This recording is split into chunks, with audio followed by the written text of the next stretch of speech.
جب تم مومنوں سے یہ کہہ کر ان کے دل بڑھا رہے تھے کہ کیا تم کو یہ کافی نہیں کہ تمہارا پروردگار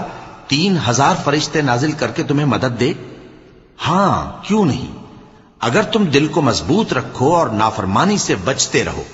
اور کافر تم پر جوش کے ساتھ دفتن حملہ کر دیں تو تمہارا پروردگار 5000 فرشتے جن پر نشان ہوں گے تمہاری مدد کو بھیجے گا، اور اس مدد کو تو اللہ نے تمہارے لیے ذریعہ بشارت بنایا، یعنی اس لیے کہ تمہارے دلوں کو اس سے اطمینان حاصل ہو، ورنہ مدد تو اللہ ہی کی طرف سے ہوتی ہے جو غالب ہے، حکمت والا ہے۔ یہ اللہ نے اس لیے کیا کہ کافروں کی ایک جماعت کو ہلاک کر دے یا انہیں ذلیل و مغلوب کر دے کہ ناکام واپس جائیں۔ اے پیغمبر، اس کام میں تمہارا کچھ اختیار نہیں۔ اب 2 صورتیں ہیں، یا اللہ ان کے حال پر مہربانی کرے یا انہیں عذاب دے کہ یہ ظالم لوگ ہیں۔